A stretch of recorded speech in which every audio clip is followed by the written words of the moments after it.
And make some noise for our next speaker, Jesse Katz. Now here's the amazing thing about Jesse.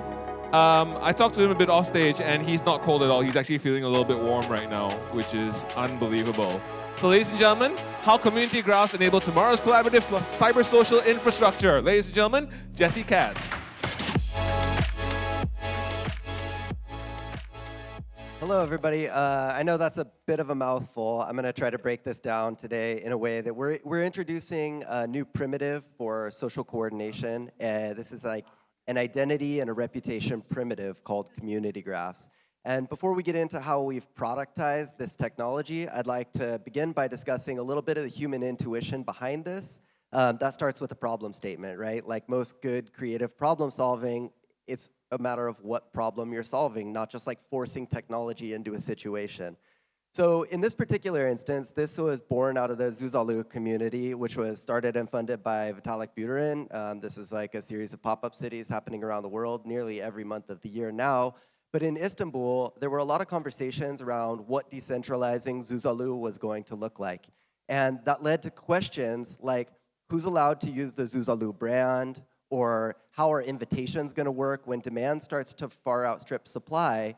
How do you balance what essentially boils down to inclusivity and exclusivity? Who's allowed to apply for Zuzalu grunt funding? What's a Zuzalu-aligned village? All of these kinds of questions the community was wrestling with and trying to find a balance. And like a lot of things in crypto that you can boil down to polarity, like one person, one vote, one token, one vote.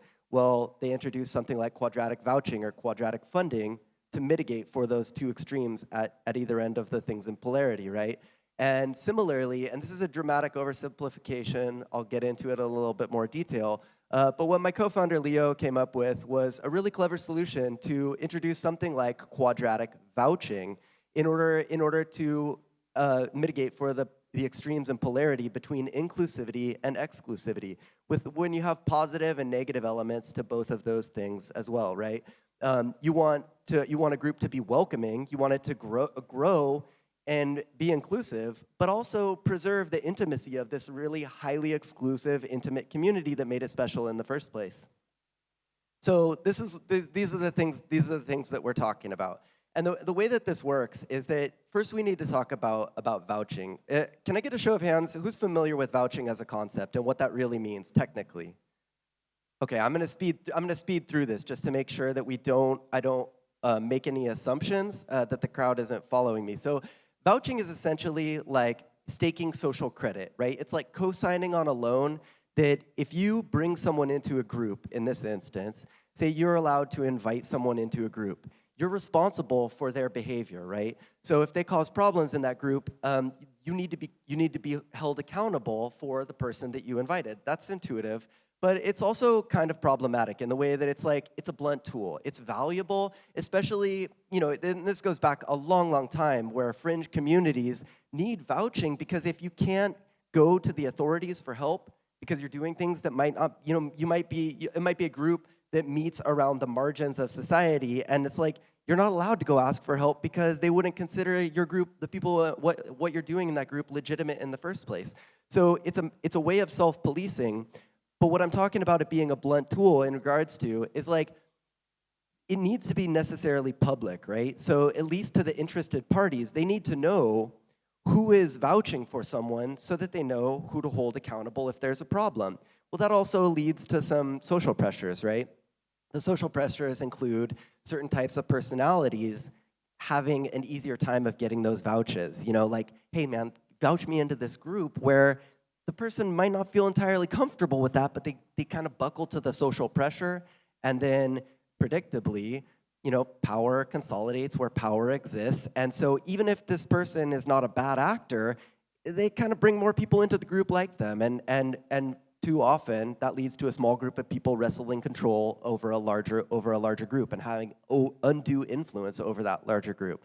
So what we're introducing here is something that there's a few qualities to these attestations I want to run through. Attestations, first of all, need to be private, and that controls for the problems with public vouching that I just talked about. Secondly, they're positive endorsements. That means that you're not downvoting anybody. And that one of the most important things about this is that we want to avoid boiling people down to overly reductive social credit scores, like a single score that represents, your goodness or badness or standing in some group. So any attestation is only categorically positive. The next thing is that they're non-binary. And that means that you're able to issue attestations along a continuum, not just like a POAP badge or a participation trophy. You're saying like on a relative scale of participation, how much of a member of this group do you consider any person to be? And let's unpack that a little bit, because what that means is like we're going back to the human intuition and goals here.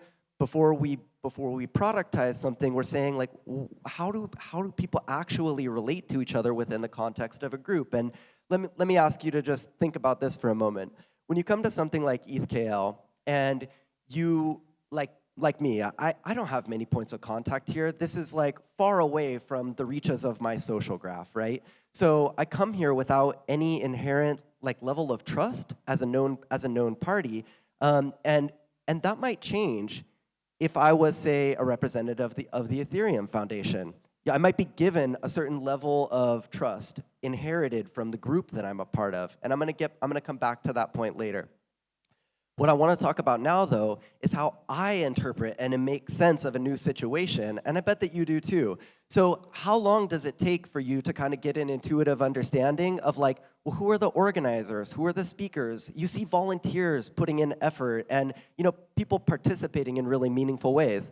But what that participation means and how we value that is different to each of us, and that brings us to the last quality. So I ran through 4 of them. This is the last one.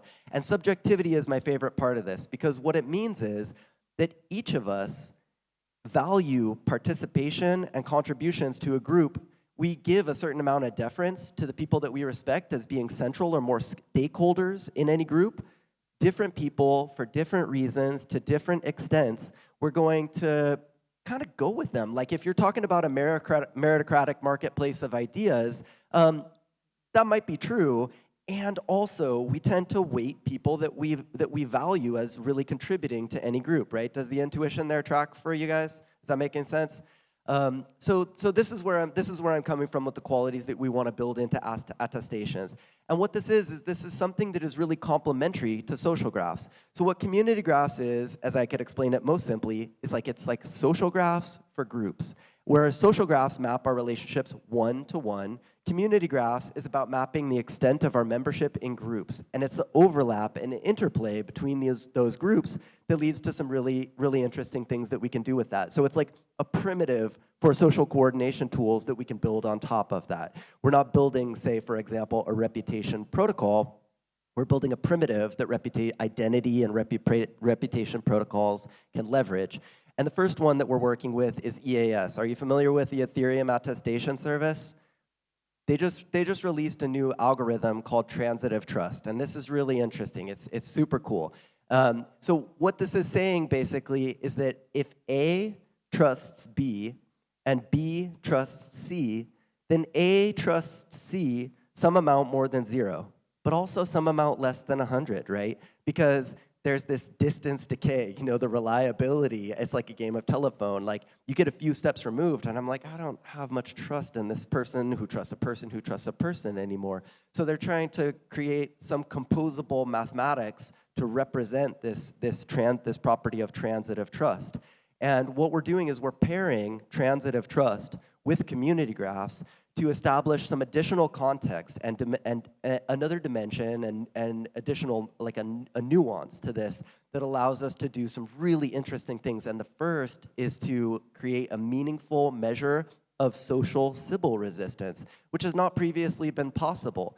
But again, it's going back to this overlapping membership in groups in a way that for any groups that meet offline, IRL, what you're able to do is when we give attestations to each other's membership levels in groups, there's also an implicit ability to attest to each other's unique personhood. So that's the best kind of participation, right? Is no additional steps required.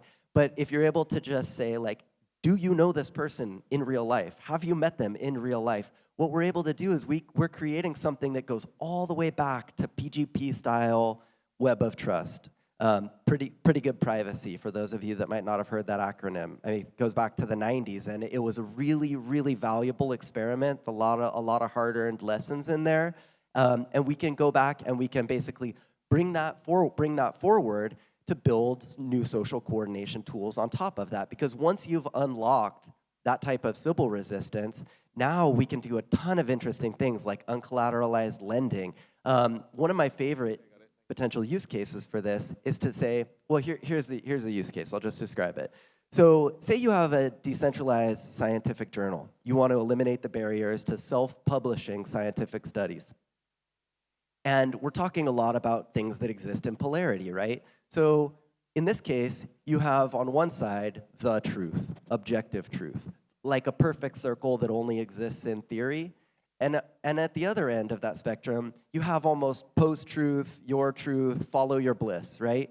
And so what we can do is to mitigate for these two things at either end of those extremes is to say, you can basically create highly subjective and contextual knowledge and trust graphs where if I want to know about a subject that I don't have any domain expertise in, what I can do is I can follow my social graph and community graph and these robust and scalable and contextual knowledge and trust graphs to basically, through this property of transitive trust, follow the people who I trust, who they trust, until you get to someone that has a qualified opinion on that subject. So you can have people that are going to arrive at different conclusions on a similar subject, and they're all doing science. They're all participating in good faith, doing serious work, not just you know, living in a kind of like polarized politics. So that's just one example of many different kinds of social coordination tools that we are talking about, and I'm only trying to give illustrative examples because, again, we're not building an identity protocol or a reputation protocol. This is just a primitive, and I wanted to take a quick few minutes to talk through the kind of social coordination tools that we can build together. So if this is anything that's interesting to you, please come talk to me afterwards. Thanks. Thank you, Jesse.